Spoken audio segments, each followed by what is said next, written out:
यह कहानी भगवान कृष्ण के बाल काल की है। बचपन में बाल गोपाल कृष्ण बड़े ही शरारती थे।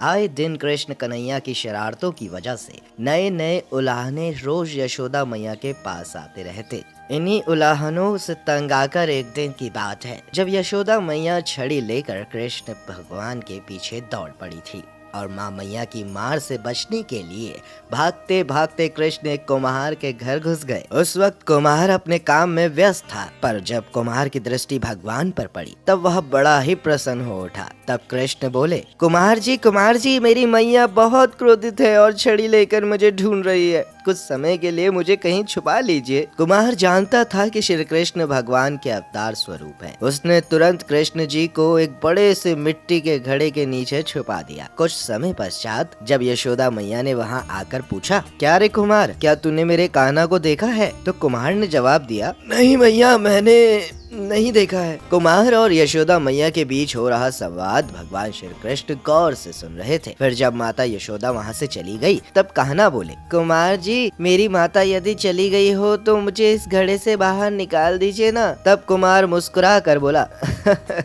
ऐसा नहीं है भगवान, पहले आपको मुझे वचन देना होगा कि आप मुझे 84 लाख योनियों के बंधन से मुक्त कर देंगे। कुमार की बात सुनकर कान्हा जी मुस्कुराए और बोले, ठीक है कुमार जी, मैं वचन देता हूँ कि मैं तुम्हें 84 लाख योनियों के बंधन से मुक्त कर दूंगा। अब तो मुझे बाहर निकालो।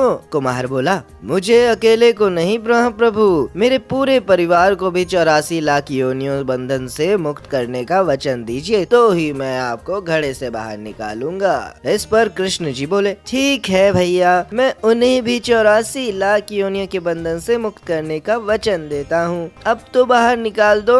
अब कुम्हार बोला, बस प्रभु जी, एक विनती और है, उसे पूरा करने का वचन दे दीजिए तो मैं आपको घड़े से बाहर निकाल लूंगा। कृष्ण बोले, अब वह भी बता दो। कुमार ने कहा, प्रभु जी, जिस घड़े के नीचे आप छिपे हैं उस घड़े को बनाने के लिए लाई गई मिट्टी मेरे बैलों पर लाद कर लाई गई है, इसीलिए आप मेरे उन बैलों को भी 84 लाख योनियों के बंधन से मुक्त करने का वचन दे दीजिए। कृष्ण भगवान ने कुमार का प्राणी प्रेम देखकर उन बैलों को भी मोक्ष देने का वचन दे दिया। फिर कान्हा बोले, लो भाई, अब तुम्हारी सभी इच्छाएं पूरी हो गई हैं, अब तो इस घड़े से मुझे बाहर निकाल दो। इस बार भी कुमार बोला, अभी नहीं भगवान, बस एक और अंतिम इच्छा शेष रह गई है मेरी। तब मुस्कुराते हुए कृष्ण ने कहा, भाई, लगता नहीं है कि तुम मुझे यहाँ से बाहर निकालोगे। तुमने तो अच्छा मुझे अपनी चंगुल में फंसा लिया। चलो, मैं तो अब तुम्हारे वश में हूँ, तो तुम्हारी हर इच्छा तो पूरी करनी ही होगी। चलो, अपनी अंतिम इच्छा भी कह सुनाओ। तब बड़े ही प्रेम पूर्वक कुमार ने कहा, वो तो है प्रभु, भगवान भक्त के वश में तो होते ही हैं, और आपके इस भक्त की आखिरी इच्छा यही है प्रभु कि जो भी जीव हम दोनों के बीच हुए इस संवाद को सुनेगा उसे भी आप इस जन्म और मृत्यु के चक्र से मुक्त कर देंगे। बस यह वचन भी दे दीजिए प्रभु,